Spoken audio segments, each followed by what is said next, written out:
Hello students, welcome my YouTube channel. आज हम आपके लिए क्लास 12 आरोह भाग 2 से पाठ 9 गजल लेके आए हैं। चलिए वीडियो को स्टार्ट करते हैं। सप्रसंग व्याख्या। नौरस गूंचे पंखुड़ियों की नाजुक गिरह खोले हैं, या उड़ जाने को रंगो बू गुलशन पर तोले हैं। आइए इसका प्रसंग देखते हैं। प्रसंग। प्रस्तुत पद हमारी पाठ्य पुस्तक आरोह भाग 2 से लिया गया है। कविता के कवि फिराक गोरखपुरी है। इस गजल में फिराक बताते हैं कि जो कलियां हैं उनमें नई नई पंखुड़ियां खिलने लगी है तथा उनमें रंग और खुशबू झरने लगी है। व्याख्या। कवि कहता है कि बसंत ऋतु में नए रस से भरी कलियां आ गई है और कलियां क्या है, कोमल है। उनकी पंखुड़ियों की गांठें धीरे धीरे खुल रही है। वे धीरे धीरे फूल बनने की ओर आगे बढ़ रही है। ऐसा लगता है मानो रंग और सुगंध दोनों आकाश में उड़ जाने के लिए फड़फड़ाकर तैयार हो गए हैं। दूसरे शब्दों में बाग में कलियां खिलते ही सुगंध चारों तरफ फैल जाती है। तारे आंखें झपकावे हैं, जरा जरा सोए हैं, तुम भी सुनो हो यारो, शब में सन्नाटे कुछ बोले हैं। आइए इसका प्रसंग देखते हैं। प्रसंग। प्रस्तुत पद हमारी पाठ्य पुस्तक आरोह भाग 2 से लिया गया है। कविता के कवि फिराक गोरखपुरी है। इस गजल में जो कवि है उन्होंने इन शेरों से अपनी प्रिय को याद किया है और उनके वियोग को बयां करके बताया है। व्याख्या। शायर कहता है कि रात ढल रही है, अब तारे भी आंखें झपका रहे हैं।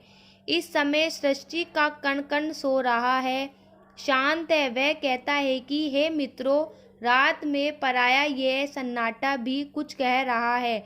यह भी अपनी वेदना व्यक्त कर रहा। हम हो या किस्मत हो, हमारी दोनों को एक ही काम मिला।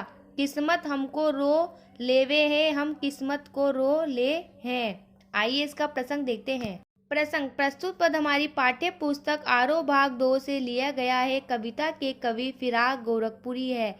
इस गजल में अपनी प्रिय को याद करते हुए उसके वियोग से उत्पन्न होने वाले दर्द को बयां किया है। शायर कहता है कि संसार में मेरी किस्मत और मैं खुद दोनों ही एक जैसे हैं। हम दोनों एक ही काम करते हैं। अभाव के लिए मैं अपनी किस्मत को दोषी मानता हूँ तथा इसलिए किस्मत पर रोता हूँ। किस्मत मेरी दशा को देखकर रोती है। वह शायद मेरी ही कर्म निष्ठा को देखकर झल्लाती है। जो मुझे बदनाम कर रहे हैं, काश वह इतना सोच सके, मेरा पर्दा खोले हैं या अपना पर्दा खोले हैं। आइए इसका प्रसंग देखते हैं। प्रसंग। प्रस्तुत पद हमारी पाठ्य पुस्तक आरोह भाग 2 से लिया गया है। कविता के कवि फिराक गोरखपुरी है। इस गजल में कवि अपनी प्रिय को याद करते हैं और उनसे होने वाले दुख को बयां करते हैं। चलिए इसकी व्याख्या देखते हैं। व्याख्या। शायर कहता है कि संसार में कुछ लोग कवि को बदनाम करना चाहते हैं। ऐसे निंदकों के लिए कवि कामना करता है कि वे केवल ये बात समझ सके कि मेरी जो बुराइयां संसार के सामने प्रस्तुत कर रहे हैं उससे खुद की कमियां उजागर हो रही है। वे मेरा पर्दा खोलने की बजाय खुद का पर्दा खोलते चले जा रहे हैं, खुद की कमियां बताते चले जा रहे हैं। ये कीमत भी अदा कर रहे हैं हम, बुदरुस्ती है होशो हवास, तेरा सौदा करने वाले दीवाना भी हो ले हैं। आइए इसका प्रसंग देखते हैं। प्रसंग। प्रस्तुत पद हमारी पाठ्य पुस्तक आरोह भाग 2 से लिया गया है। कविता के कवि फिराक गोरखपुरी है। इस गजल में कवि अपनी प्रिय को याद करते हैं। व्याख्या। कवि कहता है कि हम पूरे विवेक के साथ तुम्हारे प्रेम के लिए पूरी कीमत अदा कर रहे हैं। हम पूरी तरीके से समर्पण है। हम तुम्हारे प्रेम का सौदा करने वाले हैं। इसके लिए हम दीवाने बनने को भी तैयार है। कवि कहता है कि जो प्रेमी है वह समाज की नजरों में पागल है, बेकार है। तेरे गम को पासे अदब है, कुछ दुनिया का ख्याल भी है, सबसे छिपा के दर्द के मारे चुपके चुपके रो रो ले हैं। आइए प्रसंग देखते हैं। प्रसंग। प्रस्तुत पद हमारी पाठ्य पुस्तक आरोह भाग 2 से लिया गया है। कविता के कवि फिराक गोरखपुरी है। इस गजल में कवि अपनी प्रिय को याद करते हैं और अपना दुख बताते हैं। व्याख्या: कवि अपनी प्रिय से कहता है कि मुझे तुम्हारे गम का पूरा ख्याल है, मैं तुम्हारी पीड़ा का सम्मान करता हूँ, परंतु मुझे संसार का भी ध्यान है। यदि मैं हर जगह तुम्हारे दिए दुख को सबके सामने गाता फिरूं तो दुनिया हमारे प्रेम को बदनाम करेगी। इसलिए मैं इस पीड़ा को अपने हृदय में, अपने मन में छुपा लेता हूँ और चुपचाप अकेले में रो लेता हूँ। आशय यह है कि प्रेमी अपने दुख को संसार के सामने प्रकट नहीं करते, अपने पास ही रखते हैं। फितरत का कायम है तवाजुन आलमे हुस्नो इश्क में भी उसको उतना ही पाते हैं खुद को जितना खो ले हैं। आइए इसका प्रसंग देखते हैं। प्रस्तुत पद हमारी पाठ्य पुस्तक आरोह भाग 2 से लिया गया है। कविता के कवि फिराक गोरखपुरी है। इस गजल में कवि अपनी प्रिय को याद करके अपने दुख को व्यर्थ करते हैं। व्याख्या: कवि कहता है कि प्रेम और सौंदर्य के संसार में संतुलन कायम है। दोनों का अपना अपना एक संतुलन है।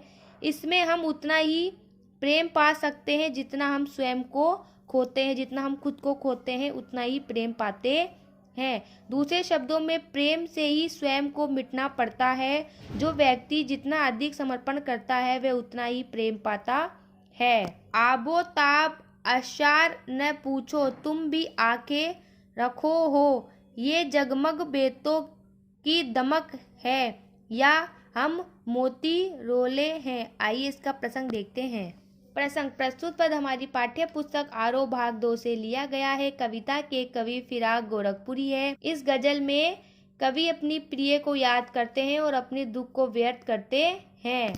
व्याख्या: कवि कहता है कि तुम्हें मेरी शायरी में जो चमक दमक दिखाई देती है तुम उस पर फिदा मत होना, तुम्हें अपनी आंखें खुली रखनी चाहिए, अर्थात ध्यान से देखना चाहिए। मेरे शेरों में जो चमक है वह मेरे आंसुओं की देन है।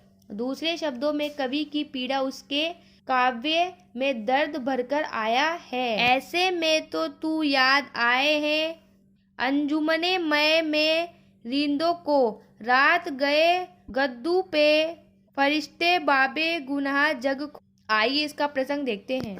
प्रसंग: प्रस्तुत पद हमारी पाठ्य पुस्तक आरोह भाग 2 से लिया गया है। कविता के कवि फिराक गोरखपुरी है। इस गजल में कवि अपनी प्रिय को याद करते हैं और अपने दुख को व्यर्थ करते हैं। व्याख्या: कवि कहता है कि हे प्रिय, तुम मुझे दुख के समय इस तरीके से याद आते हो जैसे शराब की महफिल में शराबियों की शराब की याद आती है, तथा जैसे आधी रात के समय देवदूत आकाश में संसार के पापों का अध्याय खोलते हैं। सदके फिराक एजाजे सुगन के कैसे उड़ा ली ये आवाज। इन गजलों के पर्दों में तो मीर की गजलें बोले हैं। आइए इसका प्रसंग देखते हैं। प्रसंग: प्रस्तुत पद हमारी पाठ्य पुस्तक आरोह भाग 2 से लिया गया है। कविता के कवि फिराक गोरखपुरी है। इस गजल में कवि अपनी प्रिय को याद करते हैं और अपने दुख को व्यर्थ करते हैं। व्याख्या: फिराक कहते हैं कि उनकी गजलों पर लोग मुग्ध होकर कहते हैं कि फिराक, तुमने इतनी अच्छी शायरी कहाँ से सीख ली। इन गजलों के शब्दों से हमें मीर कवि की गजलों की सी समानता दिखाई पड़ती है। भाव यह है कि कवि की शायरी प्रसिद्ध कवि मीर के समान उत्कर्ष है, फैली हुई है और प्रसिद्ध है।